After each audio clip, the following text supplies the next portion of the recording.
უნდა კარგად გვახსოვდეს, რომ იმისათვის რომ მე ვიყო ქრისტიანი, მე უნდა მქონდეს კიდევ ერთხელ ვიმეორებ, ღმერთთან ისეთი კავშირი, რომელზე უფრო მეტი სიახლოვეც წარმოუდგენელია.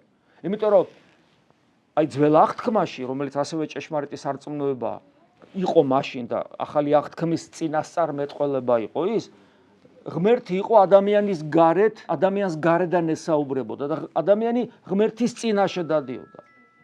ხოლო ახალი აღთქმის ადამიანი, იმიტომ რომ ქრისტე ღმერთი ადამიანურ ბუნებას იღებს და ადამიანურ ბუნებას განაღმრთობს, ადამიანის ამ განხთობილ ბუნებას ჩვენ გვანიჭებს, აი ამიტომ ადამიანური ბუნება ხდება ღვთის ტაძარი და ღმერთი სადღაც შორს კი აღარ არის ჩვენგან, ჩვენში შემოდის. ამიტომ ისი ახლოა ღმერთი, რომლის წარმოდგენაც კი არ შეგვიძლია. ღმერთი იმყოფება მონათრული და მაზიარებელი ადამიანის არსების ისეთ შიგნით, რომელსაც აი გრიგო პალამესი ამბობს, ადამიანის გული და კიდევ უფრო იქით სიღრმეში. ეს არის ადამიანის მისტიკური სიღრმე, რომელიც ყველა ადამიანს გააჩნია და მათ შორის თქვენ.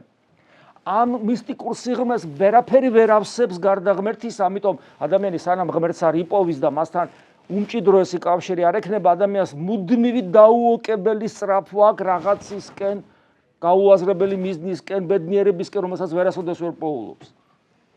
და აი ღმერთი ესი ახლო, ყველაზე ახლო შემოდის ჩვენთან. და ამ ყველაფრის რეალიზების ერთ-ერთი საფუძველთა საფუძველი არის ის, რომ ჩვენ ვეზიარებით ქრისტეს ხორცსა და სისხლს, იმიტომ რომ აი ამ ზიარებით ჩვენში რეალიზდება ის საიდუმლოება, რომელიც ღმერთმა თავისი ადამიანად მოსვლით განახორციელა და ჩვენ ღვთის ტაძარი ხვდებით.